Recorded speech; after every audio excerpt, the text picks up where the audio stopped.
Hello everyone. तो last time पर हम लोगों ने लॉगरिथम में प्रॉपर्टीज़ पर बेस्ड क्वेश्चंस किए थे, ठीक। तो आज भी हम लोग प्रॉपर्टीज़ पर बेस्ड क्वेश्चंस ही करेंगे एंड कुछ अच्छे क्वेश्चन आज उसमें हम लोग डिस्कस करेंगे। तो आज का भी लेक्चर हम लोग का पूरा क्वेश्चन बेस्ड ही रहेगा एंड प्रॉपर्टी नंबर 6 तक टेस्ट में भी इंक्लूडेड है, तो हम लोग काफ़ी सारे क्वेश्चंस देख लेंगे, है ना। प्लस आप लोग को ये भी बता दिया था कि असाइनमेंट में आप लोग को अप टिल क्वेश्चन नंबर 19 तक सॉल्व कर लेना है। लॉगरिथम सेक्शन में टोटल 19 क्वेश्चंस तक आपको अटेम्प्ट कर लेना है। तो उसका सॉल्यूशन भी अब आज आप लोग को पोर्टल पे मिल जाएगा, उसको देख लेंगे एंड प्लस आज जो हम लोग क्वेश्चंस कर रहे हैं उसको देखते हैं, ठीक है। तो एक दो क्वेश्चंस थे जो पिछले डिस्कशन क्लास में कई सारे बच्चों ने पूछा, तो पहले एक दो वो क्वेश्चंस देख लेते हैं जिसमें बहुत सारे बच्चों को डाउट हो रहा था एंड देन उसके बाद कुछ नए क्वेश्चंस देखेंगे, ठीक। जैसे एक क्वेश्चन ये बहुत सारे बच्चों ने पूछा था, 3 to the power log x minus 2 to the power log x equals to 2 to the power log x plus 1, ये log x plus 1 ऐसे है ना, and minus 3 to the power log x minus 1, इस तरह से, ठीक। तो इसको देखते हैं। इसमें क्या कर रहे हैं, 2 to the power log x जैसे जो टर्म्स हैं उनको एक तरफ और 3 to the power log x जैसे जो टर्म्स हैं उनको एक तरफ कलेक्ट कर लेते हैं। तो हम लिख सकते हैं 3 to the power log x, वो इधर आएगा तो plus 3 to the power log x। अब हम लोग एक्सपोनेंशियल की चीज़ प्रॉपर्टी समझते हैं कि जैसे अगर हमने कहीं पर लिखा है a to the power x minus y, तो इसका मतलब होता है a to the power x divided bye a to the power y, इस तरह से, ठीक है। तो a to the power x minus y को अगर हम ऐसे लिख सकते हैं जैसे 3 to the power log x minus 1 है, तो इसको हम लिख सकते हैं 3 to the power log x divided bye 3 to the power 1, है ना। सेम इसी तरह से हम लोग ये भी जानते हैं कि अगर a to the power x plus y लिखा है तो इसका मतलब हो गया a to the power x into a to the power y, a to the power x plus y को a to the power x into a to the power y ऐसे लिख सकते हैं। तो जब हम इस टर्म को इधर ले जाएंगे तो ये वाला जो टर्म है 2 to the power log x plus 1, इसका मतलब हो गया 2 to the power log x into 2 to the power 1, ये वाली बात है ना। 2 to the power log x plus 1 का मतलब हो गया 2 का power log x into 2 to the power 1, ठीक है। एंड एक टर्म उसको जब हम RHS में ले जाएंगे plus 2 to the power log x ऐसा हो गया, ठीक। अब 3 to the power log x इन दोनों में हम कॉमन ले सकते हैं, तो कॉमन लेंगे तो 1 plus 1/3 आ जाएगा। इधर हम 2 to the power log x common ले सकते हैं, तो 2 plus 1 आ जाएगा। अब जितने अननोन टर्म्स हैं उसको एक साइड कलेक्ट कर लेते हैं, बाकी नोन टर्म्स एक साइड कलेक्ट कर लेते हैं। तो 3 to the power log x divided by 2 to the power log x equal to, ये आपका हो जाएगा एलसीएम लेने पर 4/3, है ना। ये आपका 3 है, तो जब इधर ले जाएंगे तो ये 3 9 एंड ये 4 डिनोमिनेटर में जाएगा 9/4। आई होप क्लियर होना चाहिए, एकदम सिंपल चीज़ है, इसमें क्लियर है, इसमें कुछ ऐसा प्रॉब्लम नहीं होना चाहिए। अब 9/4, अब ये जो 3 का पावर log x अपॉन 2 का पावर log x है, इसको क्या हम 3/2 होल का पावर log x ऐसे लिख सकते हैं ना। एंड 9/4 को क्या हम 3/2 का होल स्क्वायर लिख सकते हैं। अब फिर से वही चीज़ कि दोनों तरफ अगर ये बेस सेम है तो इसका जो एक्सपोनेंट है या पावर है वो इक्वल होना चाहिए। तो एक्सपोनेंट या पावर को इक्वेट कर लीजिए, इसका मतलब log of x equal to 2। अब ये तो हम लोग स्टार्टिंग से बोलते आ रहे हैं कि अगर log का बेस मेंशन नहीं तो हम क्या मान के चलेंगे 10, तो यहाँ पर log का बेस नहीं तो इसका मतलब 10 एक्सपोनेंशियल में चेंज कर लेते हैं। 10 to the power 2 is equal to x, तो हमको x फाइंड करना था, तो इसका मतलब x की वैल्यू क्या आ गई 100। क्लियर हो गया, ठीक है। एक बार प्रोसीजर वापस देख लीजिए, 3 वाले टर्म्स एक तरफ, 2 वाले टर्म्स एक तरफ। a to the power x minus y का मतलब हो गया a का power x upon a to the power y ए का पावर एक्स प्लस वाई लिखा है तो इसका मतलब होता है a to the power x into a to the power y. ये बेसिक कितना तो हम लोग जानते हैं ना, ये सब तो हम लोग ने ऑलरेडी 9-10 में पढ़ा हुआ है, इतना बेसिक एक्सपोनेंशियल प्रॉपर्टीज़। अब इसके बाद बस इसके बाद हमको इसको सिंप्लीफाई कर लेना था, हमको मिल जाएगा, क्लियर होना चाहिए। ठीक, चलिए नेक्स्ट क्वेश्चन देखते हैं।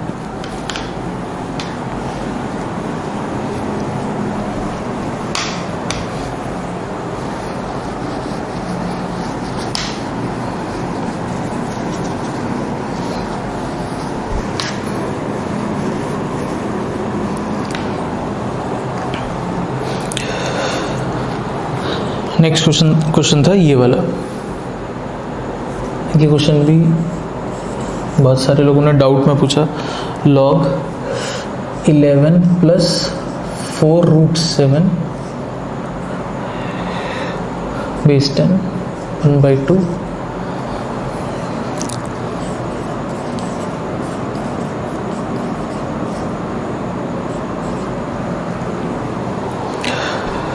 अब ये जो क्वेश्चन है ये काफ़ी स्पेसिफिक टाइप का क्वेश्चन है। स्पेसिफिक इसलिए क्योंकि इसमें कुछ एक ऑब्जर्वेशन है ना, अगर आप वो ऑब्जर्व नहीं कर पाए तो आप इसको कैसे भी प्रोसीड करेंगे, आप कहीं ना कहीं आगे जाके फंस जाएंगे ना। जैसे कुछ लोगों ने इसको प्रोसीड किया था, कुछ बच्चों ने ऐसे लिख करके दिखाया था कि ऐसे प्रोसीड कर रहे हैं कि ये 2 यहाँ मल्टीप्लाई कर दिया, फिर इसका स्क्वायर कर दिया, है ना, फिर x में क्वाड्रेटिक बना।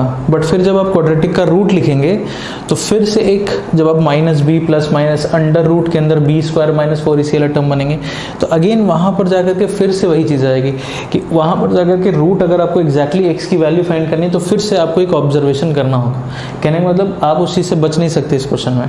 आप चाहे वो चीज़ यहाँ पर डायरेक्टली ऑब्जर्व कर लीजिए, चाहे आपको लगता है कि नहीं हम इसको थोड़ा सा बहुत सिंप्लीफाई कर सकते हैं, आप सिंप्लीफाई करके आगे बढ़ेंगे तो भी आगे चल के आपको वो चीज़ करनी ही पड़ेगी। मतलब ये ऑब्जर्वेशन बेस्ड क्वेश्चन है पूरा, है ना।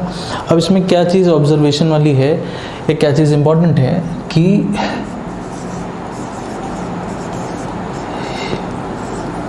ये जो 11 प्लस 4 रूट 7 लिखा है, ये 2 प्लस रूट 7 का होल स्क्वायर है। ये जो लिखा है ये 2 प्लस रूट 7 का होल स्क्वायर है। कैसे स्क्वायर करिए। अब आप ये सोचेंगे कि कैसे हमने देख लिया है, कैसे सोच लिया, तो मैं फिर से ये बोल रहा हूँ कि ये ऑब्जर्व करने वाली चीज़ थी। ये क्वेश्चन ऑब्जर्वेशन बेस्ड है। अगर आप ये चीज़ नहीं ऑब्जर्व कर पाएंगे, एंड सिमिलर इसी तरीके का ऑब्जर्वेशन आगे भी होगा। अगर आप इसको यहाँ पर अभी नहीं सिंप्लीफाई कर रहे हैं, अभी नहीं ऑब्जर्व कर पा रहे हैं, आप सिंप्लीफाई करके आगे बढ़ेंगे तो भी आपको जाकर के सेम इस तरीके का एक ऑब्जर्वेशन करना पड़ेगा। अगर आप वो ऑब्जर्वेशन नहीं कर पाएंगे तो फिर आप इसको सॉल्व नहीं कर पाएंगे। ठीक है, इसको जब हम स्क्वायर ओपन करेंगे a प्लस बी का स्क्वायर, तो a square plus B square plus 2ab है ना, तो 2 का स्क्वायर 4, रूट 7 का स्क्वायर 7, तो 4 प्लस 7 आ गया 11, फिर प्लस 2ab वाला टर्म, तो 2 इंटू 2 इंटू रूट 7 मतलब 4 इंटू रूट 7, तो a square B square plus 2ab करेंगे तो यही आ जाएगा। क्लियर हुआ? Equals to log 2 plus x. ठीक, अब प्रॉपर्टी नंबर 5, ये 2 यहाँ आ जाएगा, प्रॉपर्टी नंबर 5 याद है हमको, है ना। तो सारी प्रॉपर्टीज एकदम अच्छे से याद आनी चाहिए। ये पूरा चैप्टर ही प्रॉपर्टी बेस्ड ही है। आपको हर क्वेश्चन में प्रॉपर्टी लगाना है तो उससे तो आप बच ही नहीं सकते, है ना। तो आपको प्रॉपर्टीज तो सारी की सारी याद होनी चाहिए। एंड मैंने हमेशा बोला कि लॉग एक ऐसा चैप्टर है जिसमें प्रॉपर्टीज़ का यूज़, मैं फिर से बोल रहा हूँ, दोनों तरफ से होगा। तो प्रॉपर्टीज़ को आपको हमेशा दोनों तरफ से याद रखना होगा। अब ये 2 इधर आ गया, तो ये 2 1/2 कैंसिल आउट हो जाएगा, तो ये हो गया log of 2 plus root 7 equals to log of 2 plus x base 10 दिया हुआ है क्वेश्चन में। नहीं दिया होता तो भी हम 10 मान के चलते हैं। अब ये चीज़ बताई थी कि अगर दो क्वांटिटीज़ के लॉग इक्वल हैं तो वो दोनों क्वांटिटीज़ इक्वल होंगी, है ना। पिछले टर्म पर डिस्कस किया था पिछले लेक्चर में कि अगर m इक्वल्स टू n है तो log m will be equal to log n under the condition दोनों log का बेस सेम हो। एंड अगर log m equals to log n दिया है तो m will be equal to n again under the condition both side log का base same हो।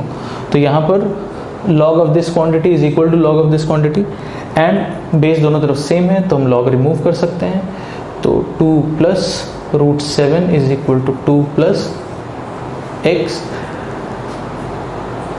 2 cancel out, x की वैल्यू √7। ठीक, तो हमको x फाइंड करना था, तो x हमको मिल गया √7। तो इस क्वेश्चन में बस ये वाली चीज़ एक ऑब्जर्व करने वाली थी कि ये जो लिखा है ये 2 + √7 का होल स्क्वायर लिखा है, ये नहीं ऑब्जर्व कर पाएंगे आप, नहीं सिंप्लीफाई कर पाएंगे इसको। क्लियर हो गया क्वेश्चन? ठीक है, चलिए नेक्स्ट क्वेश्चन देखते हैं अब इसके बाद।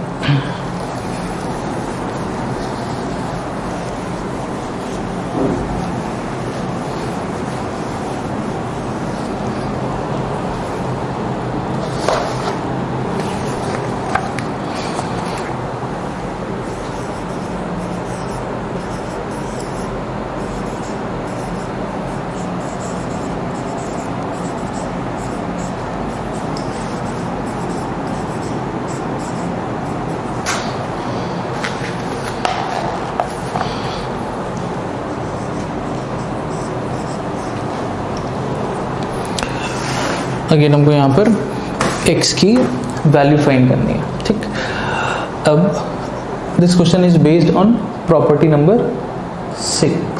प्रॉपर्टी नंबर 6 कैसे सोच रहे हैं हम, मतलब क्वेश्चन देख करके क्या चीज़ हमको सबसे पहले स्ट्राइक कर रही है कि अगर हमको टर्म्स को आपस में सिंप्लीफाई करना है तो बेस सेम होना चाहिए, क्योंकि अगर हम log m + log n को log of m × n लिख पा रहे हैं या इसको हमको कुछ भी सिंप्लीफाई करना होगा तो बेस सेम होना चाहिए, बट बेस अभी सेम नहीं है। ठीक, तो जितनी प्रॉपर्टीज़ हम लोगों ने पढ़ी हैं अभी तक, 6 प्रॉपर्टीज़ पढ़ी हैं, उसमें एक ही प्रॉपर्टी ऐसी है जहाँ पर हम बेस को कुछ थोड़ा बहुत चेंज कर पाते हैं। अगर बेस में कुछ a⁴n जैसा टर्म है तो ये n यहाँ ले जा करके आप इस बेस को a लिख पाते हैं, है ना।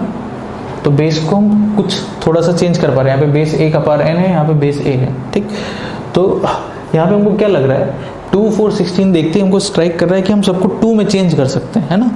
तो हम क्या कर सकते हैं कि हम जो 4 है इस 4 को हम लिख दें 2 का स्क्वायर एंड 16 को लिख दें 2⁴। ठीक, इसके बाद ये हो गया log x⁴ 2, इसमें ये 2 आ जाएगा इधर डिनोमिनेटर में, ये हो जाएगा 1/2 टाइम्स log x⁴ 2, इसमें 4 आ जाएगा इधर डिनोमिनेटर में, हो जाएगा 1/4 टाइम्स log of x⁴ 2 = 21/4। अब हम देख सकते हैं कि log x⁴ 2 सब में बन गया, तो अब इन तीनों टर्म्स में log x⁴ 2 हम कॉमन ले सकते हैं, एंड कॉमन लेने के बाद क्या बचेगा, 1 + 1/2 + 1/4, तो 1 + 1/2 + 1/4 इक्वल्स टू कितना दिया, 21/4। एलसीएम ले लेते हैं इसमें,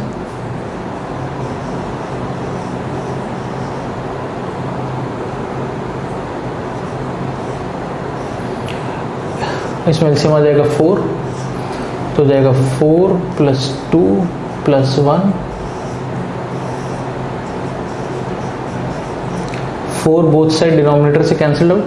ठीक, 4 2 6 7 7 हो गया, ये 7 3 टाइम्स हो गया, तो log of x⁴ 2 इसकी वैल्यू आ गई 3। अब सिंपल है, तो इसके बाद एक्सपोनेंशियल फॉर्म में चेंज कर लीजिए, 2⁴ = x। हमको x फाइंड करना था, x की वैल्यू कितनी आ गई, x की वैल्यू कितनी आ गई, 8। क्लियर हो गया।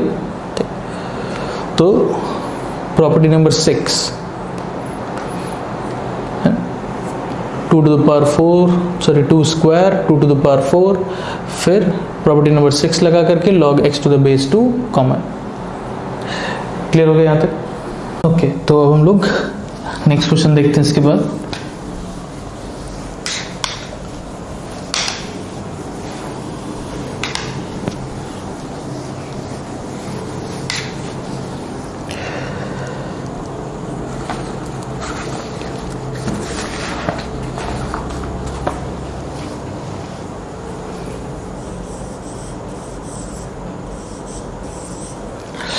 log of m + n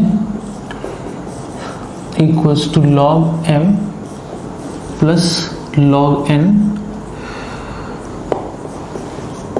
find m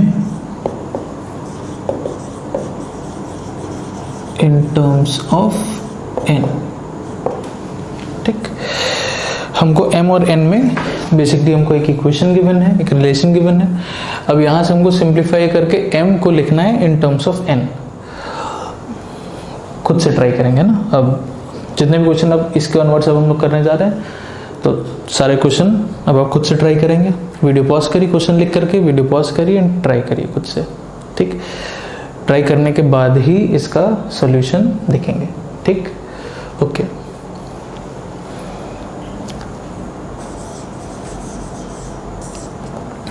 चलिए इसका सॉल्यूशन देखते हैं।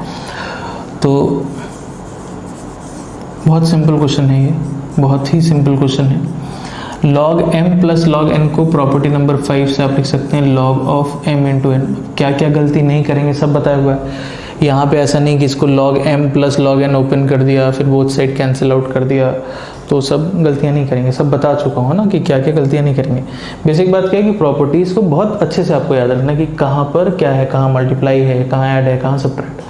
प्रॉपर्टीज़ अच्छे से याद रखेंगे। अब इसके बाद बेस मेंशन नहीं है मतलब 10 है।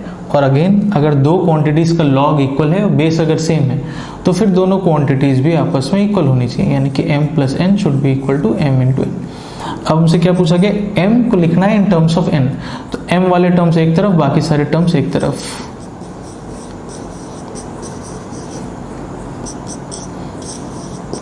m common, n minus 1, n minus 1 से डिवाइड कर लीजिए। यही हमसे पूछा गया था, हमको m को एक्सप्रेस करना था या लिखना था इन टर्म्स ऑफ n। m को लिखना है इन टर्म्स ऑफ n, तो हमने m को हमने एक्सप्रेस कर दिया है, लिख दिया है इन terms of n, n upon n minus 1। बहुत सिंपल है। प्रॉपर्टी लगा दी, प्रॉपर्टी नंबर 5। फिर बोथ साइड लॉग का बेस सेम है तो लॉग रिमूव कर सकते हैं। सिंपल सी mn में इक्वेशन आ गई, यहाँ से सॉल्व कर लिया। ठीक, क्लियर हो गया। चलिए नेक्स्ट क्वेश्चन देखते हैं।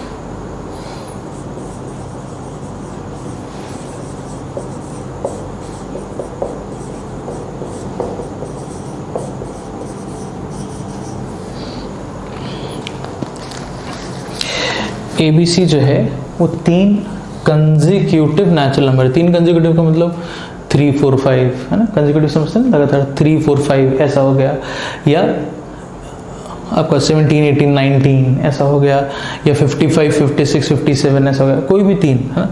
तो हमको प्रूफ करना है log of 1 plus a into C equals to 2 log b है ना। अब कहीं पर भी अगर हमको कोई चीज़ प्रूफ करनी है या कोई हमको शो करना है कि है ना ऐसा कुछ है, तो आप कभी भी कोई स्पेसिफिक केस लेकर के नहीं चलेंगे। मतलब ऐसा नहीं कि आपने ABC की वैल्यूज मान ली कि चलिए 15, 16, 17 के लिए हमने दिखा दिया, वो नहीं करेंगे। प्रूफ आपका हमेशा जनरल होना चाहिए है ना। तो आपको इन जनरल प्रूफ करना है कि अगर ABC 3 कंसेक्यूटिव नेचुरल नंबर्स हैं तो log of 1 plus a into C equals to 2 log b होगा। ठीक, अगेन क्वेश्चन लिखिए, वीडियो पॉज करिए, खुद से ट्राई करिए। चलिए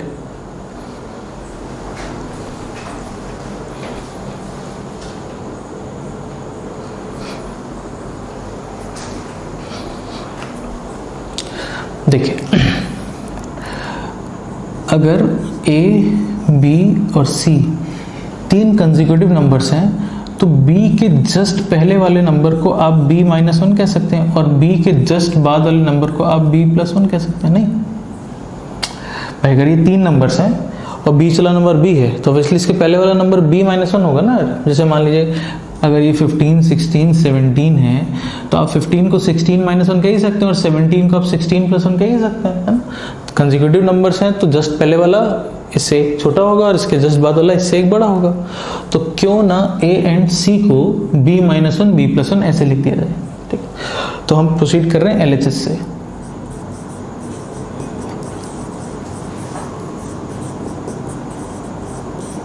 ठीक, a को लिख दिया हमने b माइनस 1 एंड c को हमने लिख दिया b प्लस 1 ऐसे। तो b minus 1 into B plus 1 क्या बन जाएगा, a minus B A plus B वाला फॉर्मूला है ना, x minus Y x plus Y, x square minus Y square जानते हैं। तो ये हो गया b का स्क्वायर माइनस 1 का स्क्वायर, 1 का स्क्वायर मतलब 1। अच्छा, अब ये 1 और ये माइनस 1 ये कैंसिल आउट हो गया, तो क्या आ गया, ये हो गया log ऑफ b स्क्वायर। अब क्या करना है, तो दिख गया डायरेक्टली। अब प्रॉपर्टी नंबर 5, 2 इधर आ गया, ये बन गया 2 log b। ये RHS है, यही प्रूफ करना था। ठीक है, सिंपल। केवल A B C 3 consecutive numbers थे, तो ए को हमने लिख दिया b माइनस 1 और c को हमने लिख दिया b प्लस 1। LHS में जैसे ही आप a और c पुट करेंगे ये अपने आप डायरेक्टली सिंप्लीफाई होकर के आ जाएगा। अगेन कोई बहुत खास क्वेश्चन नहीं है, सिंपल सा ही क्वेश्चन था, है ना। चलिए नेक्स्ट क्वेश्चन देखते हैं। ये थोड़ा सा अच्छा क्वेश्चन है और थोड़ा सा स्पेसिफिक क्वेश्चन है, इसको देखते हैं।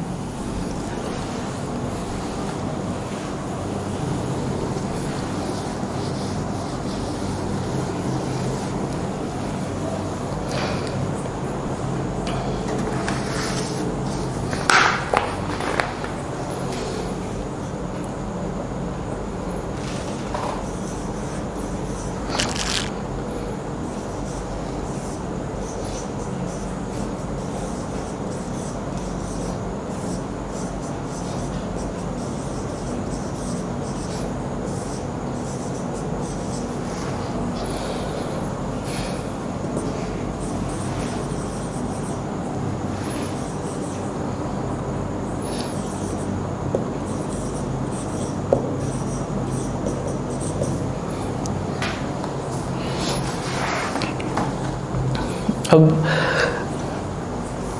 इस फॉर्मेट के आपको बहुत सारे क्वेश्चंस देखने को मिलते हैं एंड इन सारे क्वेश्चंस का एक फिक्स्ड प्रोसीजर है इस तरीके के क्वेश्चन का, है ना। इसमें log x upon b minus C log y upon equal to C minus A equal to log z upon a minus B ऐसा दिया है। एंड देन आपको x y z में कुछ ऐसा एक रिलेशन दिया होगा, उसकी वैल्यू आपको 1 के बराबर प्रूफ करना है, या क्वेश्चन होगा तो उसमें आपको इसकी वैल्यू फाइंड करने के लिए बोल देगा कि x to the power a upon into Y to the power b into z to the power c की वैल्यू बताइए, वैल्यू कितनी आएगी, 1 आएगी, 0 आएगी, इस तरह से जो भी, है ना।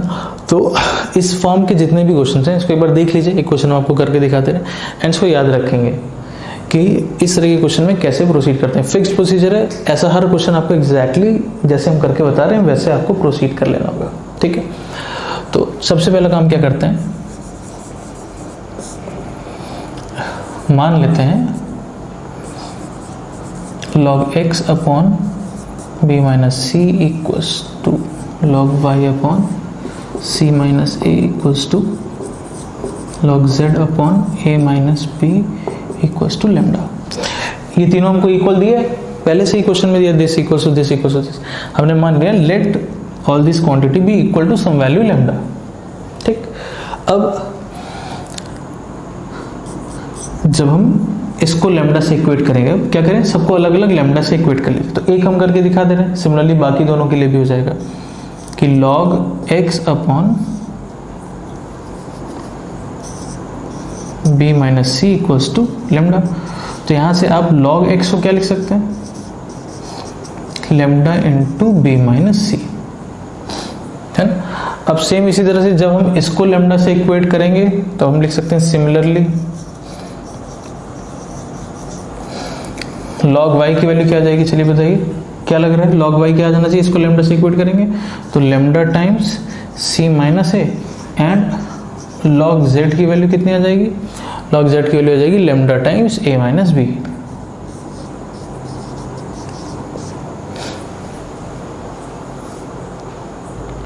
क्लियर हो गया। अब यहीं पर चलिए इसको इसके एक्सपोनेंशियल फॉर्म में चेंज कर लेते हैं। जैसे बेस मेंशन नहीं है तो इसका मतलब क्या है कि बेस यहाँ पर 10 लेकर के चल रहा है। तो जब आप इसको इसके एक्सपोनेंशियल फॉर्म में चेंज करेंगे तो आपको यहाँ से x मिल जाएगा, ठीक।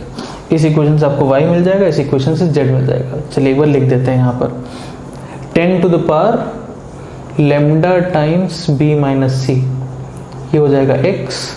यहाँ से इसको एक्सपोनेंशियल फॉर्म में चेंज कर लीजिए तो 10 to the power lambda times c minus a, ये हो जाएगा y, and 10 to the power lambda times a minus b, ये हो जाएगा z। देख लीजिए, इसको इक्वल टू लैम्डा मान लिया, वहां से log x log y वाला टर्म log z वाला टर्म सब इक्वेट कर लिया, तीनों को उसके करस्पॉन्डिंग एक्सपोनेंशियल फॉर्म में चेंज कर दिया। एक बार यहां तक देख लीजिए पहले अच्छे से।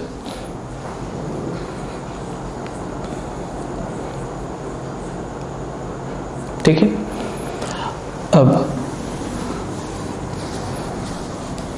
LHS से प्रोसीड कर लेते हैं एंड एक्स वाई जेड की ये वैल्यू वहां पुट कर देते हैं, ठीक। तो LHS क्या है हम लोग का x to the power a into Y to the power b into Z to the power c। x क्या है, x कितना आ गया 10 to the power lambda times b minus c, ये x है, और x to the power a लिखा है, x का पावर a इंटू y कितना है 10 to the power lambda c minus a, इसका पावर b है, y का पावर b है, एंड z कितना है 10 to the power lambda a minus b, ये z है, एंड z का पावर कितना है z to the power c है। जो हम लोगों ने एक्स वाई जेड फाइंड किया उसको सिंपली यहाँ LHS हमने पुट कर दिया, बस x का पावर a, y का पावर b, z का पावर c। अब हमको पता है क्या होता है, ये और ये आपस में मल्टीप्लाई हो जाता है, मल्टीप्लाई कर लीजिए, a इसमें मल्टीप्लाई हो जाएगा तो ए बी माइनस ए सी आएगा इनटू ये वाला term 10 to the power lambda c into b minus a into b into 10 to the power lambda, ये मल्टीप्लाई हो गया इसमें तो a into c minus b into c, ऐसा आ गया। देख लीजिए, ठीक। अब जब हम सेम टर्म मल्टीप्लाई कर रहे हैं तो पावर ऐड हो जाएगा, और पावर ऐड कर दीजिए, तो जब तीनों को ऐड भी करेंगे तो लैम्डा तो सब में कॉमन ही आ गया, ऐड होकर के ब्रैकेट में आएगा ऐसा A B minus A C plus C B minus A B plus A C minus B C. अब एक बार पहले यहाँ तक का पार्ट देख लीजिए क्या किया गया। पहला सब क्लियर हो गया, उसको हमने लैम्डा मान लिया, सबको सारे टर्म्स को अलग अलग लैम्डा से इक्वेट करके log x log y log z find कर लिया, फिर उसको एक्सपोनेंशियल में चेंज करके x y z फाइंड किया, फिर उस x y z की वैल्यू हमने LHS वाले एक्सप्रेशन में पुट कर दी। पुट करने के बाद सेम बेस सेम है, हर जगह 10 है, पावर ऐड हो गया। अब जो पावर है अगर आप इसको ऑब्जर्व करिए 10 to the power lambda bracket में 0 बन गया, नहीं ये plus A B minus A B cancel out, ये माइनस ए सी और ये plus A C cancel out, और ये b इंटू सी और ये वाला minus b into C cancel out. तो यहाँ पे भी 0 आ गया, लैम्डा इंटू 0 मतलब 0 हो गया, 10 to the power 0 and 10 to the power 0 कितना हो गया 1, एंड यही हमको प्रूव करना था, this is equal to RHS। Clear हो गया अभी? तो इस तरह के क्वेश्चन का ये फिक्स्ड फॉर्मेट है, फिक्स्ड प्रोसीजर है, आपको याद रखना है कि इस तरह के क्वेश्चन में इस तरह से प्रोसीड करते हैं, ये आपको एकदम याद होना चाहिए, ठीक है। आई थिंक क्लियर हो गया। चलिए नेक्स्ट क्वेश्चन देखते हैं। जो भी क्वेश्चन आपको लग रहा है नहीं क्लियर हो रहा है ना, अगेन पॉज करके वापस से पूरा एक बार फिर से एक बार देख लीजिए। सॉल्व कर रहे हैं, प्रॉपर्टीज हम लोग यूज कर रहे हैं, क्लियर होगा। इसमें कुछ बहुत खास चीज़ नहीं, हाँ इसमें कैसे प्रोसीड किया गया स्पेसिफिक प्रोसीजर है, उसको थोड़ा सा याद रखेंगे कि इस फॉर्मेट का क्वेश्चन है तो हमेशा हमको ऐसे ही चलना होगा, ठीक है।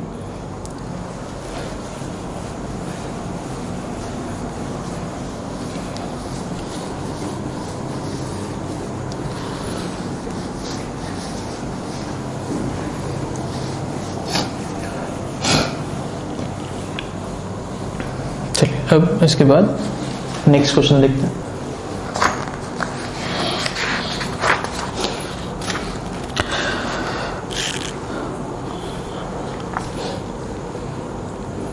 This will be I think question number 7 है ना, शायद 7 होना चाहिए, नंबरिंग हमको याद नहीं, देख लेंगे। अब ये काफ़ी अच्छा क्वेश्चन है। x to the power 3/4 log x to the base 2 whole square plus log x to the base 2 minus 5/4 is equal to √2।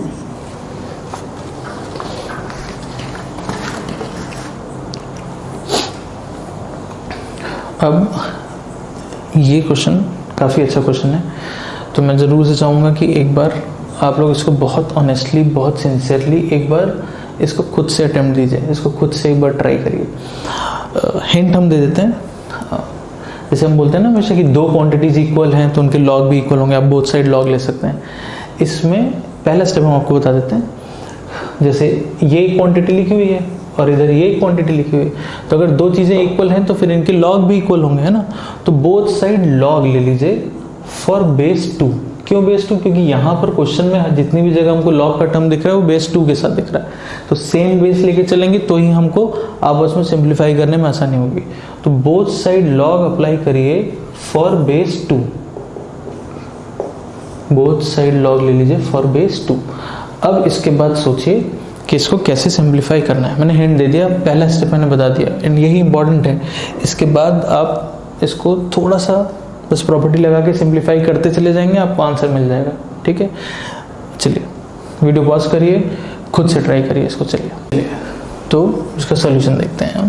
तो सबसे पहला काम, प्रॉपर्टी नंबर 5, ये x के पावर में है ना पूरा, तो ये पूरा टर्म इधर आ जाएगा प्रॉपर्टी नंबर 5 से, ये पूरा का पूरा टर्म, इसका जो भी पावर है ये पूरा प्रॉपर्टी नंबर 5 से इधर आ जाएगा मल्टीप्लिकेशन में। ठीक, एंड ये जो √2 लिखा है, इस √2 का मतलब हो गया पावर 1/2, √2 का मतलब पावर 1/2, तो ये जो 1/2 है ये भी इधर आ जाएगा प्रॉपर्टी से। ठीक, तो ये पूरा टर्म इधर ले आता है, तो हो गया 3/4 log x to the base 2 का होल स्क्वायर log x/2। ठीक, एंड ये पूरा टर्म इधर आया तो इसके साथ मल्टीप्लिकेशन में आएगा ना इधर, तो इस पूरे के साथ अभी यहाँ पे मल्टीप्लिकेशन में यहाँ पे रहेगा log x to the base 2, ये वाला टर्म। ठीक है, इधर भी ये 1/2 इधर आ गया और ये हो गया log 2 टू द बेस 2। ठीक, अब log x to the base 2 को थोड़ी देर के लिए कुछ t मान लेते हैं। तब देखिए ऐसा हो गया 3/4 t का, इस पर प्रॉपर्टी नहीं लगा सकते, प्रॉपर्टी नंबर 5 नहीं है, बताया भी था क्या गलती नहीं करना है, वो सारा चीज़ बताया हुआ है। लॉग का पूरे का कुछ पावर है तो इसके लिए कोई प्रॉपर्टी नहीं, केवल इस क्वांटिटी का पावर 2 होता तो हम इसको अगेन यहाँ पे प्रॉपर्टी से ले आते हैं। ये चीज़ बताई भी थी उस दिन प्रॉपर्टी में कि पूरे लॉग का पावर का मतलब हो गया log x बाई इसका स्क्वायर, तो मतलब this into this, log x to the base 2 into log x to the base 2, ऐसा हो गया। इसके लिए कोई प्रॉपर्टी नहीं। प्रॉपर्टी कब थी? जब जो पावर हो वो केवल जिस क्वांटिटी का लॉग लिया गया है केवल इसका अगर पावर 2 होता तो इस पे हम प्रॉपर्टी लगा सकते थे। ये सारी चीज़ प्रॉपर्टी में बताई हुई है, फिर भी गलती करते हैं, इसलिए बार बार बोला, तो ध्यान रखेंगे, है ना। तो हमने log x to the base 2 को t मान लिया, तो t का स्क्वायर प्लस t माइनस 5/4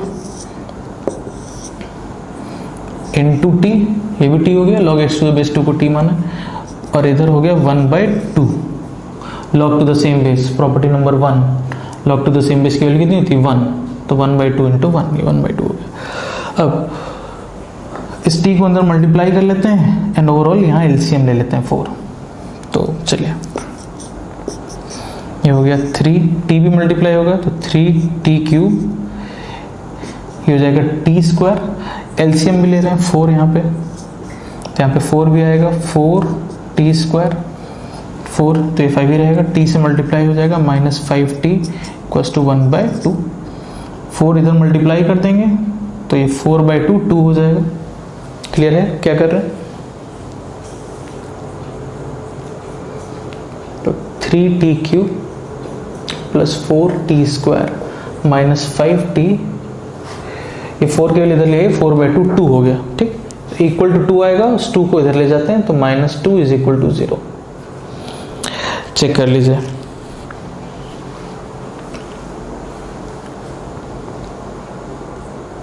ठीक है, सही लिखा है। अब क्यूबिक इक्वेशन कैसे सॉल्व करते हैं, कैसे रूट्स फाइंड करेंगे? तो बताया कि क्वाड्रेटिक से ऊपर के लिए हमारे पास कोई ऐसा फॉर्मूला, कोई मेथड नहीं। सब तो वेवी कर्व में जब क्यूबिक का फैक्टराइजेशन डिस्कस कर रहे थे तभी डिस्कस किया था कि अगर क्वाड्रेटिक से बड़ी कोई भी इक्वेशन है या कोई भी एक्सप्रेशन है, उसको अगर हमको फैक्टराइज करना हुआ या हमको उसके रूट्स फाइंड करने हैं तो हमारे पास एक ही तरीका है, that is hit and trial.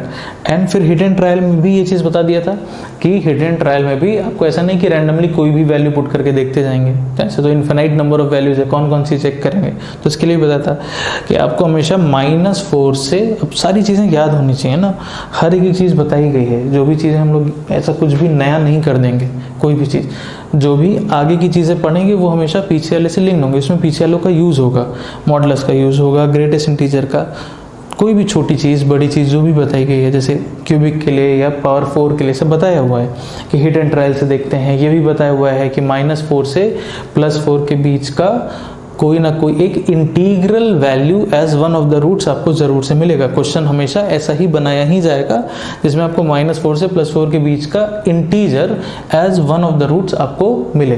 तो अब यही सारी चीज़ें बस आपको हर एक चीज़, छोटी चीज़ हो बड़ी चीज़ हो, हर एक चीज़ आपके दिमाग में हर समय होनी चाहिए, है ना, ताकि एग्ज़ाम में कभी उस तरह का क्वेश्चन ना आए। तो ऐसा कुछ नहीं होगा कभी भी एग्ज़ाम में कि कोई एकदम नया कंसेप्ट वैसा देखा ही नहीं, सुना ही नहीं, ऐसा नहीं होगा। हर चीज़ आप जानते होंगे, बस हाँ कहाँ पर क्या चीज़ किस तरह से कब अप्लाई करना है वो आपको एन मोमेंट पे स्ट्राइक करना चाहिए। तो हर चीज़ दिमाग में होनी चाहिए, तभी आपको देख करके समझ में आएगा कि अच्छा यहाँ पे ये कर सकते हैं, यहाँ पे ये कर सकते हैं, हर एक चीज़। हाँ, तो इसीलिए रिवीजन भी बहुत इम्पोर्टेंट है ना। आपको हमेशा रिवाइज करते रहना होगा चीज़ों को, हमेशा एक ज़रूर से अपने शेड्यूल में एक ऐसा टाइम निकालिए वीक में एक बार, जब आप स्टार्टिंग से लेकर के हर एक चीज़ का रिवीजन करते रहें।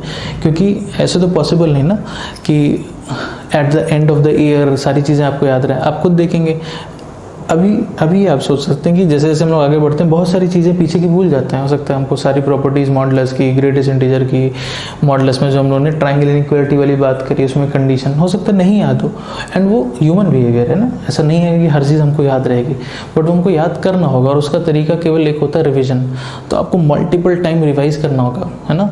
तो आप अपने स्टडी शेड्यूल में ज़रूर से एक ऐसा टाइम रखिए वीक में जब आप क्यूमुलेटिव रिविजन करिए, प्रेफरेबली संडे टाइम होता है, उसमें आप क्यूमुलेटिव का मतलब स्टार्टिंग से लेकर के, ऐसा नहीं कि जो करंट चल रहा है, नहीं तो पीछे का भूलते जाएंगे। आपको हमेशा स्टार्टिंग से रिवाइज करते रहना होगा हमेशा। और जैसे अभी आपको लग रहा है कि नहीं बहुत टाइम लगेगा, पहली बार जब आप रिवाइज कर रहे होंगे तो हो सकता है टाइम लगे, दूसरी बार वो टाइम और कम होगा, तीसरी बार और कम होगा, एंड लास्ट में ऐसा होगा कि बस आप ऐसा पन्ने पलटते चले जाएंगे, देखते चले जाएंगे और रिवाइज होता जाएगा। एंड यही तरीका होता है रिवीजन का। 2 साल के एंड में आपके पास 30 चैप्टर्स होंगे हर सब्जेक्ट में, अराउंड 90 चैप्टर्स होंगे। तो सारी चीज़ें लेकिन आपको याद रखनी है अगर आपको IIT देने जाना है, तो वो कैसे पॉसिबल होगा जब तक आप मल्टीपल टाइम रिवाइज नहीं कर रहे होंगे, चीज़ें दिमाग में नहीं याद होंगी। नहीं तो ऐसे तो बहुत सारी चीज़ आप कैसे एक्सपेक्ट करते हैं कि 2 साल के एंड में आप 2022 में जाकर के आप JEE का एग्ज़ाम दे रहे होंगे, तो वहाँ पर जाते जाते क्या आप जितना हम पढ़ रहे हैं अभी तक याद रख पाएंगे? तो नहीं रिवाइज करेंगे तो आप नहीं रख सकते, पॉसिबल ही नहीं है ना। तो आपको हमेशा अपने स्टडी शेड्यूल में वीकली आपको क्यूमुलेटिव रिवीजन ज़रूर से करते जाना है, ताकि हर एक चीज़ दिमाग में रहे। अगर नहीं करेंगे तो इतना पाइल अप होता चला जाएगा कि फिर वो एक साथ करना पॉसिबल नहीं है, एंड फिर टाइम लगेगा। फिर हमेशा जैसे जैसे सिलेबस बढ़ता चला गया और आपने पीछे का रिवाइज नहीं किया है, अब आप सोचेंगे कि नहीं हम एक बार में बैठ करके 6-7 चैप्टर्स, अब सिर्फ मैथ्स नहीं होगा ना, फिजिक्स केमिस्ट्री सब में इतने चैप्टर्स होंगे, तो आप बैठ करके पूरा 7-7 8-8 चैप्टर एक बार में रिवाइज करें, तो उतना हिम्मत भी नहीं बनता कि इतना सारा हो गया है कैसे करेंगे, होगा नहीं होगा, तो वो काम नहीं होने दीजिए। साथ ही साथ रिवाइज करते चलिए, हमेशा वीक में बैठिए एक बार एंड क्यूमुलेटिव रिवाइज। एंड मैं फिर से बोल रहा हूँ कि स्टार्टिंग में आपको लगेगा एक बार 2 बार थोड़ा सा टाइम लग रहा है, बट वो टाइम धीरे धीरे कम होता जाएगा, फिर सीधे बस पन्ने पलटते चले जाएंगे, रिवाइज होता चला जाएगा। बस आपको एक निगाह देख लेना होगा एंड चीज़ें याद हो जाएंगी, क्योंकि जब आप इतनी बार रिवाइज कर रहे होंगे तो हर एक चीज़ इतनी बार सामने से गुजर चुकी होगी कि बस उसको देख लेना ही रिवीजन हो जाता है। तो एंड यही तरीका होता है प्रॉपर रिवाइज करने का, तो उसको मत छोड़िएगा, नहीं तो बहुत सारा चीज़ पाइल अप हो जाएगा तो बहुत प्रॉब्लम होगी फिर रिवाइज करने में। मैं हमेशा बोलता हूँ सबको, क्यूमुलेटिव मतलब स्टार्टिंग से लेकर के जहाँ तक पढ़ रखा है वहाँ तक का रिवीजन, ऐसे वीक में एक बार एक दिन अपने शेड्यूल में, ऐसा स्टडी शेड्यूल में ज़रूर से रखिए, है ना। एंड संडे हमारे पास फ्री रहता है तो संडे को हम कर सकते हैं, तो वैसा आदत बनाइए हमेशा, ठीक है। ओके, तो चलिए क्वेश्चन पे आते हैं वापस। हम क्या ऑब्जर्व कर सकते हैं, 1 इसको सेटिस्फाई कर रहा है, नहीं 1 पुट करेंगे 7 -5 -7, है ना, कैंसिल आउट हो जा रहा है, मतलब 1 इसको सेटिस्फाई कर रहा है, तो t-1 इसका एक फैक्टर हो गया, है ना। अब बाकी फैक्टर कैसे लिखते हैं, तो t किससे मल्टीप्लाई होगा तो 3t³ बनाएगा, तो 3t², ये सब तरीका बताया हुआ है। एक बन गया -3t², और -3 से हमको चाहिए +4, तो -3 से +4 जाने के लिए क्या करना होगा, +7, तो अगले टर्म में कोफिशिएंट हो गया +7, तो +70 आएगा। -1 किससे मल्टीप्लाई होगा तो -2 बनाएगा, तो +2 से। क्लियर हो गया, ठीक। अब क्या ये भी फैक्टराइज हो जाएगा, इसको भी देखते हैं। तो क्या ये 3t+1 इंटू t+2 ऐसा है क्या, 3t² 6t + t 7t+2, है ना। तो वो वाला क्वाड्रेटिक भी फैक्टराइज हो गया डायरेक्टली, वो स्प्लिटिंग द मिडिल टर्म से ही ऑब्जर्व हो रहा था डायरेक्टली। तो यहाँ से हमको t की 3 वैल्यूज मिल गई, एक 1, एक -1/3 और एक -2, ये हमको t की वैल्यूज मिल गई। बट अभी क्वेश्चन खत्म नहीं हुआ, ये तो t फाइंड किया ना, हमको तो x फाइंड करना था, तो t हमने कुछ माना था, अब फिर log x⁻2 को इससे इक्वेट करके फिर हम लोग वहाँ से x फाइंड करेंगे। आई थिंक क्लियर हो गया, इंपॉर्टेंट यही था, बोथ साइड log लेना, उसके बाद केवल प्रॉपर्टी अप्लाई कर दिया है, log x⁻2 में क्यूबिक बन गया है, क्यूबिक हीट एंड ट्रायल से फाइंड कर रहे हैं, वहाँ से अब हमको x की वैल्यू मिल जाएगी। चलिए x लिख दिया जाए फाइनली।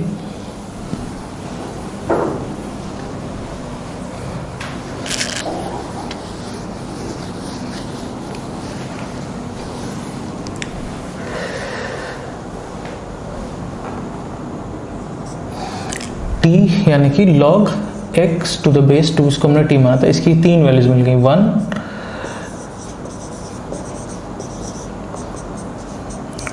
-1/3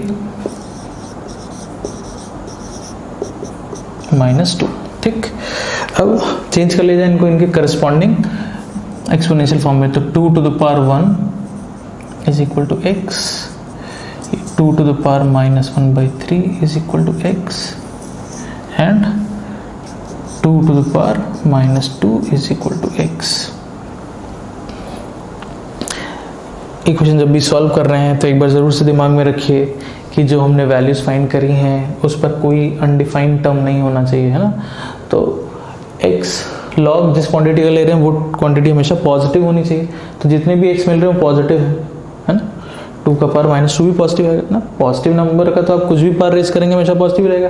2 का पावर -2 का मतलब क्या हो गया, 1/2 का पावर 2, 1/4 हो जाएगा, तो पॉजिटिव ही रहेगा, ये भी पॉजिटिव है, सारी पॉजिटिव वैल्यूज हैं, तो ये सारी वैल्यूज आंसर में एक्सेप्टेबल है। तो हमको x की 3 वैल्यूज मिली हैं इस क्वेश्चन में, ठीक है। चलिए नेक्स्ट क्वेश्चन देखते हैं।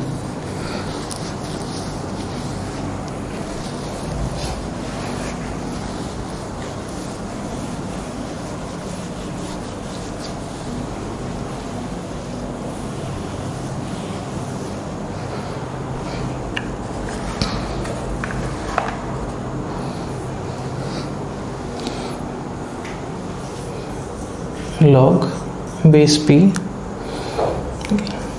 log base p, pth root again, pth root again, pth root, ऐसे pth रूट ऑफ p, ऐसे ये n टाइम्स दिया है। ठीक, तो अब हमको इसको सिंप्लीफाई करके इसकी वैल्यू बतानी है। 4 ऑप्शंस दिए हैं कि ये p to the power n आएगा, कि p to the power minus n आएगा, कि ये n बनेगा या ये माइनस n बनेगा। ठीक है, तो इसको हमको सिंप्लीफाई करना है और हमको इसको सिंप्लीफाई करके बताना है। 4 ऑप्शंस दिए हैं कि इसमें से कौन सा ऑप्शन करेक्ट है। इसको सिंप्लीफाई करने पर क्या आएगा। अगेन प्रॉपर्टी बेस्ड ही है, खुद से ट्राई करेंगे, चलिए, है ना। This is question number 8। चलिए ट्राई करिए इसको खुद से।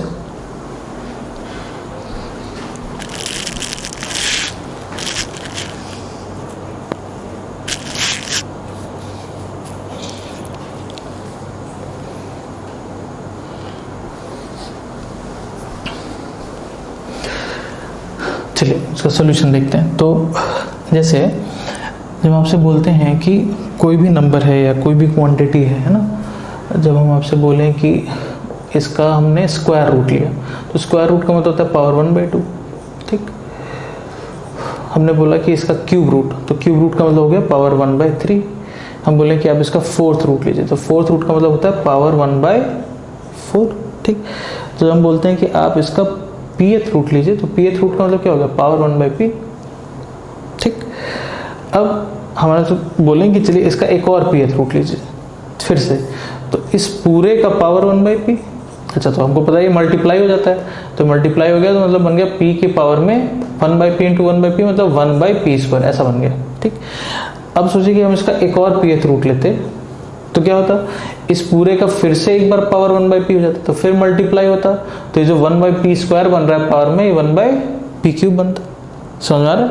एक बार और pth रूट लेते 4 बार, तो ये 1/p एक और बार आता, तो फिर 1/p 1/p 1/p ऐसे 4 बार मल्टीप्लाई होता, तो 1/p का पावर 4 आ जाता। p के पावर में 1/p टू द पावर 4 आता। तो ऐसे ही सोचिए कि यहाँ पर जब ऐसे pth रूट लिया गया n टाइम, जैसे अगर हम n बार कर दें, है ना, n टाइम्स अगर हम कर देंगे तो p के पावर में क्या बनने लगेगा, क्या ये ऐसा नहीं बन जाना चाहिए, log base p, then again यहाँ पे है log बेस p। और जब n टाइम्स हम ऐसे pth रूट लेंगे, जैसे 3 बार लिया तो पावर में 1/p³ आया, 4 बार लेंगे तो पावर में 1/p का पावर 4 आएगा। तो ऐसे अगर हम n टाइम्स लेंगे तो p के पावर में 1/p to the power n, ऐसे आ गया। नहीं समझे, है ना। जैसे एक बार था तो पावर 1/p हुआ, 2 बार हुआ तो पावर 1/p, 2 बार लिए तो 1/p² बन गया, 3 बार लिए pth रूट तो पावर 1/p 3 बार आया, तो ये 1/p³ बन गया ओवरऑल। तो ऐसे n टाइम्स करेंगे तो पावर में यहाँ पे क्या बनेगा, 1/p का पावर n। ठीक,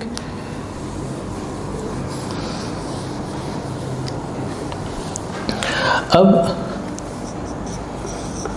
log base p,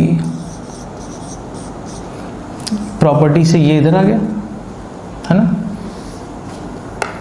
1/p to the power n इधर आ गया, और ये हो गया log p to the base p। तो log p to the base p, ये तो property number 1, log to the same base, ये 1 हो गया। ठीक, तो ये हो गया log p, एंड अब यहाँ पे अंदर रिमेनिंग है केवल 1/p to the power n, ऐसा। ठीक, तो इसको हम कैसे लिख सकते हैं, 1/p to the power n का मतलब हो गया p का पावर -n। नहीं भाई, 1/p का पावर n मतलब p to the power -n। अब अगेन क्योंकि ये केवल इसके पावर में है तो फिर से प्रॉपर्टी नंबर 5 ये इधर आ गया, तो ये हो गया -n and -n multiplied by log of p to the base p। तो log p to the base p ये फिर से 1 हो गया, तो हो गया -n इंटू 1, यही हमारा आंसर हो गया, यानी कि -n, डी ऑप्शन। देख लीजिए एक बार इसको, खुद से एक बार देख लीजिए, अच्छे से एक बार सोच लीजिए। ठीक है, ओके।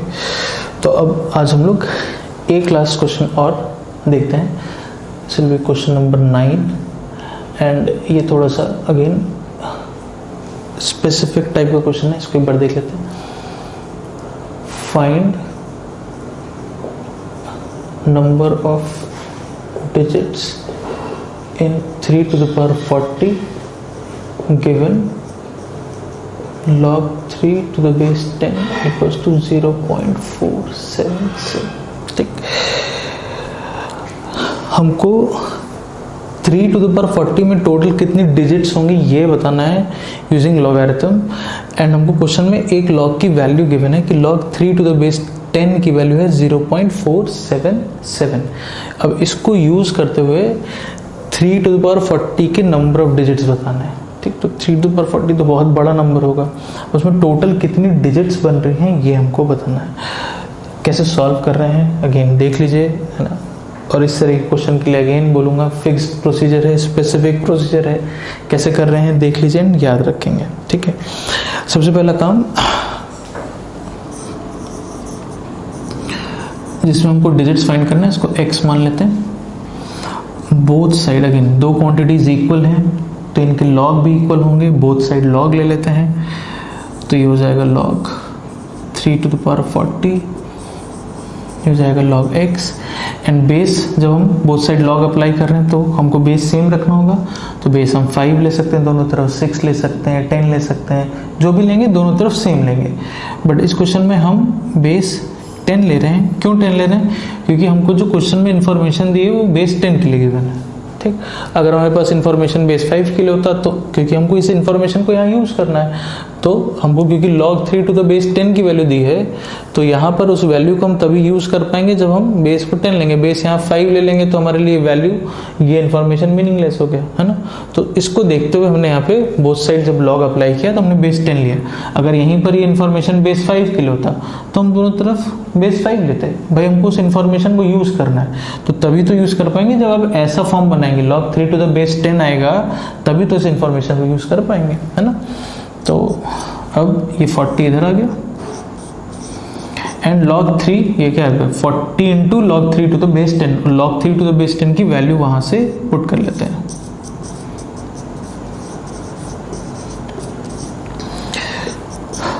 इंटू 0.477 कैलकुलेट कर लेंगे आप, हाँ। तो ये कुछ आ जाएगा ऐसा।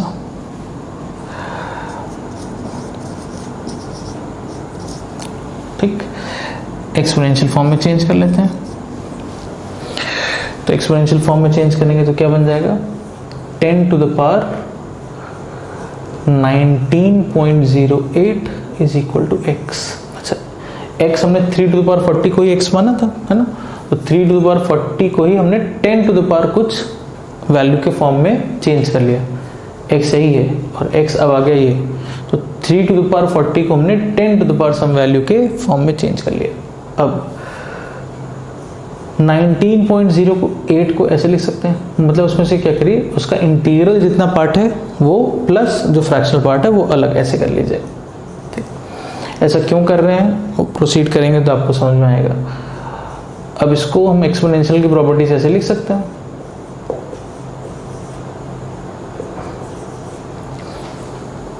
है ना।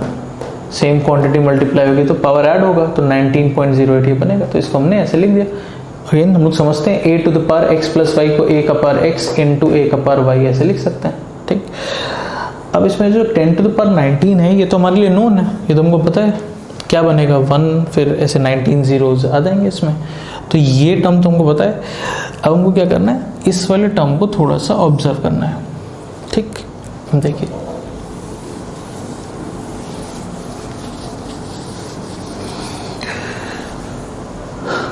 टेन टू द पावर 0 की वैल्यू हमको पता है 1 बनती है। ठीक, और 10 to the power 1 की वैल्यू 10 बनती है ना। 10 का पावर 0 1 होता है और 10 का पावर 1 10 होता है। तो अगर हम 10 के पावर में कोई ऐसी वैल्यू ले रहे हैं जो कि 0 और 1 के बीच में, भाई ये जो नंबर है बहुत ध्यान से सुनेंगे इसको, ये जो 0.08 है 0 से तो बड़ा है, लेकिन 1 से छोटा है। तो ये जो भी नंबर है 0 और 1 के बीच में है। तो हमको दिख रहा है कि 10 का पावर 0 1 बन रहा है, और 10 का पावर 1 अगर 10 बन रहा है तो पावर को अगर हम 0 और 1 के बीच में रख रहे हैं तो इसका जो रिजल्ट बनेगा वो किसके बीच में आना चाहिए? 10 का पावर 0 है 1, 10 का पावर 1 हुआ 10, पावर ले रहे हैं 0 और 1 के बीच में, तो रिजल्ट किसके बीच में आना चाहिए? 1 और 10 के बीच में। तो 1 और 10 के बीच में जो रिजल्ट आएगा तो वो कुछ हो सकता है 2 पॉइंट कुछ बन जाए, या हो सकता है 3 पॉइंट कुछ बन जाए, या 4 पॉइंट कुछ बन जाए। कहने का मतलब जो भी बनेगा क्या वो एक सिंगल डिजिट का इंटीजर, मान लीजिए उसको कुछ अल्फा कह लीजिए, एंड उसके बाद डेसिमल के बाद कुछ p q r s ऐसे फॉर्म कराएगा? ये डबल डिजिट में नहीं जाएगा, क्योंकि डबल डिजिट का पहला नंबर तो 10 है, और 10 कब बन रहा है? पावर 1 पे। पावर आपने 1 से छोटा रखा है, तो जो भी रिजल्ट होगा वो 10 से छोटा ही रहेगा, तो डबल डिजिट में तो नहीं जाएगा। और सिंगल डिजिट का तो बनेगा ही, ऐसा भी नहीं डेसिमल बन जाएगा। क्यों? क्योंकि 10 का पावर 0 1 बन गया है, तो 10 का पावर अगर आप 0 से बड़ी वैल्यू रख रहे हैं तो ये जो भी रिजल्ट होगा ये 1 से तो बड़ा होगा, तो हो सकता है ये 1 पॉइंट कुछ ही बन रहा हो, या हो सकता है 2 पॉइंट कुछ बन जाए, या 3 पॉइंट कुछ बन जाए। मैक्सिमम क्या जा सकता है 9 पॉइंट समथिंग, ये 10 नहीं पहुंच सकता, क्योंकि 10 कब बनना है? जब पावर 1 होगा, और अभी आपका पावर 1 से कम है। तो पावर अगर 1 से कम है तो जो भी रिजल्ट होगा वो ऑब्वियसली आपका 10 से कम ही रहेगा, और 1 से बड़ा होगा। एंड ऑब्वियसली प्रॉपर इंटीजर हो भी सकता है बने, हो सकता है नहीं बने, अभी तुमको पता नहीं। तो कुछ हो सकता है 2 पॉइंट समथिंग, 3 पॉइंट समथिंग, ऐसा कुछ बनेगा। चलिए बात करूँ तो अब देखिए ये जो वैल्यू है ये कुछ एक सिंगल डिजिट का इंटीजर, ये पॉइंट, ये मल्टीप्लिकेशन नहीं, ये डेसिमल है ना, ये यहाँ पे लिखा है, मतलब ये कुछ 2 पॉइंट समथिंग या 3 पॉइंट समथिंग या 4 पॉइंट समथिंग इस तरीके का रिजल्ट है। तो अल्फा पॉइंट कुछ p q r s ऐसे फॉर्म का नंबर हो गया। ठीक, अब हमको पता है ये चीज़ तो कि जब इसको हम 10 के पावर 19 से मल्टीप्लाई करेंगे तो डेसिमल कितने प्लेसेस शिफ्ट हो जाएगा? 19 प्लेसेस, है ना। अब अगर डेसिमल 19 प्लेसेस शिफ्ट हुआ तो जैसे मान लीजिए, जो एग्जांपल से समझिए, जैसे मान लीजिए एक नंबर है 2.3654 मान लीजिए, ठीक, और हम आपसे बोलेंगे चलिए इसको आप 10 टू द पावर 6 से मल्टीप्लाई करिए, तो डेसिमल 6 प्लेसेस शिफ्ट होगा। तो जैसे 2.3654 है, तो 1 2 3 4 5 6 है ना, तो क्या हो जाएगा? यहाँ पे 2 जीरोस आ जाएंगे, डेसिमल शिफ्ट कर गया। क्लियर हो? फिर यहाँ पे डेसिमल आ गया, ठीक। तो जैसे हमने इसको 10 टू द पावर 6 से मल्टीप्लाई किया तो डेसिमल यहाँ से 6 प्लेसेस शिफ्ट हो गया ना, 1 2 3 4 5 6 प्लेसेस शिफ्ट हुआ। तो डेसिमल जो यहाँ था वो यहाँ चला गया। तो जब डेसिमल 6 प्लेसेस शिफ्ट हुआ तो वो यहाँ पे 6 डिजिट क्रिएट कर दिया। भाई 6 प्लेसेस शिफ्ट हो गया ना, तो हम आपसे बोले चलिए इस 2 को छोड़ दीजिए, अभी बताइए कितने डिजिट का नंबर आपको दिख रहा है? तो 6 डिजिट का नंबर दिख रहा है ना, 3654000, 6 डिजिट का नंबर है। तो जब इसको 10 टू द पावर 6 से मल्टीप्लाई करेंगे और डेसिमल अगर 6 प्लेसेस शिफ्ट हुआ तो पहला वाला भी छोड़ दीजिए, इसके बाद 6 डिजिट का एक नंबर बनेगा। तो सेम वैसी चीज़ यहाँ पर भी होगी कि अगर हम इसको 10 टू द पावर 19 से मल्टीप्लाई कर रहे हैं, अभी ये पहला डिजिट छोड़ दीजिए, डेसिमल 19 प्लेसेस शिफ्ट होगा तो यहाँ पे एक 19 डिजिट का नंबर बन जाएगा। क्लियर हुआ? और एक डिजिट पहले से था, तो ओवरऑल ये कितने डिजिट का नंबर बना? तो क्या हम ये कह सकते हैं ये ओवरऑल एक 20 डिजिट नंबर बना। जैसे यहाँ पर हम आपसे बोलते हैं कि ये पूरा कितने डिजिट का नंबर बना, तो हम कह सकते थे कि 10 टू द पावर 6 से मल्टीप्लाई होगा तो डेसिमल 6 प्लेसेस शिफ्ट होगा तो 6 डिजिट तो यहीं पर आ जाएंगे, और एक डिजिट पहले से, तो 7 डिजिट का 7 डिजिट का नंबर बनना चाहिए था, 1 2 7। ठीक, क्लियर हुआ ये वाली चीज? डेसिमल इतने प्लेसेस शिफ्ट हुआ तो 6 डिजिट नंबर तो डेसिमल शिफ्ट होकर के खुद बना देगा, और एक डिजिट पहले से है, डेसिमल से पहले से ही था एक डिजिट, टोटल 7 डिजिट का नंबर बना। तो सेम वही चीज़ यहाँ हो गई कि डेसिमल इसकी वजह से 19 प्लेसेस शिफ्ट हुआ तो 19 डिजिट का नंबर बनाएगा, और एक डिजिट पहले से था तो ओवरऑल ये कितने डिजिट का नंबर बनेगा? तो ये ओवरऑल एक 20 डिजिट का नंबर बनेगा। ठीक, है। तो ये थोड़ा सा अगेन स्पेसिफिक टाइप का क्वेश्चन है, इसमें ऐसा कुछ बहुत प्रॉपर्टी का, कहीं थोड़ा बहुत तो प्रॉपर्टी का यूज़ होगा ही लॉग में, बट ये ऐसा स्पेसिफिकली प्रॉपर्टी बेस्ड क्वेश्चन नहीं है। ये बेसिकली लॉग पर बेस्ड एक क्वेश्चन है, एक स्पेसिफिक टाइप का क्वेश्चन है, जिसमें गिवन किसी लॉग की वैल्यू को देख करके आपसे उससे रिलेटेड किसी में नंबर ऑफ डिजिट्स पूछा जा रहा है। तो प्रोसीजर देख लीजिए, है ना, एंड अगेन इसको याद रखेंगे कि इस तरह के क्वेश्चन में कैसे प्रोसीड कर रहे हैं। प्रोसीजर आपको पहले से नहीं पता होगा तो खुद से सोच पाना इस तरह का क्वेश्चन थोड़ा सा मुश्किल है, इसलिए हम ज़रूर से इंश्योर करते हैं कि जो स्पेसिफिक टाइप के क्वेश्चन हैं वो ज़रूर से क्लास में यहाँ पर लेक्चर में डिस्कस कर दें, ताकि आप एक बार ज़रूर से देख लें कि इस तरह का क्वेश्चन है तो इसको कैसे प्रोसीड करना है।